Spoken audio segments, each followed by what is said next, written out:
লক্ষ্মীপুর ৩ আসনের সংসদ সদস্য ও পানি সম্পদ মন্ত্রী শহীদউদ্দিন চৌধুরী অ্যানি শপথ গ্রহণের পর এই প্রথম ৩ দিনের সরকারি সফরে নিজ নির্বাচনী এলাকা লক্ষ্মীপুরে এসেছেন। তার এই আগমনকে ঘিরে জেলা জুড়ে দলীয় নেতাকর্মী ও সাধারণ মানুষের মাঝে ব্যাপক উৎসাহ উদ্দীপনা লক্ষ্য করা গেছে। শুক্রবার সকাল 10টার দিকে জেলা প্রশাসনের আয়োজনে লক্ষ্মীপুর সার্কিট হাউসে মন্ত্রীকে গার্ড অব অনার প্রদান করা হয়। 2 দিনের সফরে তিনি বৃহস্পতিবার রাতে লক্ষ্মীপুর পৌঁছান। শুক্রবার সকালে সার্কিট হাউসে জেলা প্রশাসন ও পানি উন্নয়ন বোর্ডের কর্মকর্তাদের সঙ্গে মতবিনিময় সভা করেন।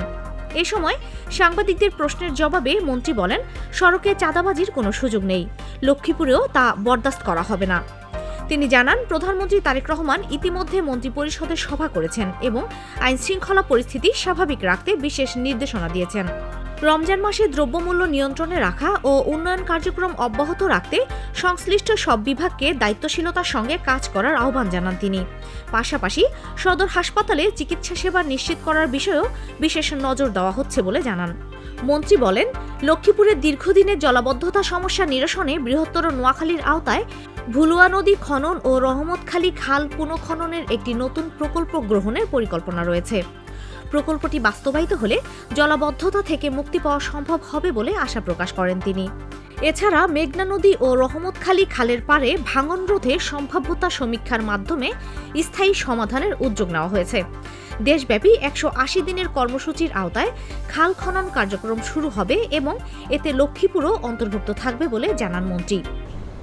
একটা সুন্দর লক্ষ্মীপুর যেন আমরা তৈরি করতে পারি, এটা দীর্ঘদিনের মানুষের প্রত্যাশার জায়গা থেকে আমি কথা বলছি। এবং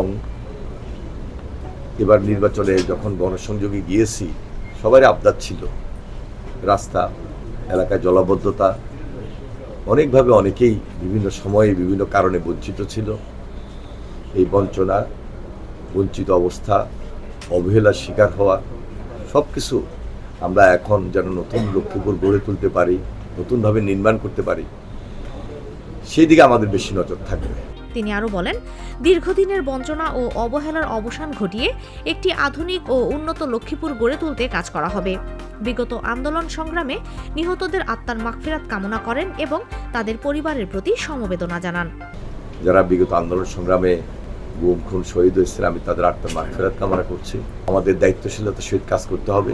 বিশেষ করে লক্ষ্মীপুর সদর হাসপাতাল, এই সদর হাসপাতালের চিকিৎসা নাই বললেই চলে। নতুনভাবে এই চিকিৎসা যেটা মৌলিক অধিকার, সে মৌলিক অধিকার অবস্থান থেকে আমরা মানুষের পাশে থেকে কিভাবে সহায়তা দিব সেই দিকে বিশেষ নজর রাখছি। আগামীকালকে আমাদের একটা আইন শৃঙ্খলা এবং উন্নয়নমূলক একটা মিটিং রয়েছে, সেই মিটিংয়ে আমরা বিস্তারিত আলোচনা করব। এ সময় উপস্থিত ছিলেন জেলা প্রশাসক SM মেহেদী হাসান, পুলিশ সুপার মোহাম্মদ আবু তারেক, অতিরিক্ত পুলিশ সুপার প্রশাসন ও অর্থ হোসাইন মোহাম্মদ রায়হান কাজিমি, PPM, জেলা বিএনপি সদস্য সচিব শাহাবুদ্দিন সাবু, যুগ্ম আহ্বায়ক হাসিবুর রহমান, বাফুফে সহ সভাপতি ওয়াহিদউদ্দিন চৌধুরী হ্যাপি, লক্ষ্মীপুর পৌরসভার সাবেক চেয়ারম্যান হাসানুজ্জামান চৌধুরী মিন্টু সহ বিভিন্ন রাজনৈতিক দলের নেতৃবৃন্দ ও ঊর্ধ্বতন কর্মকর্তারা।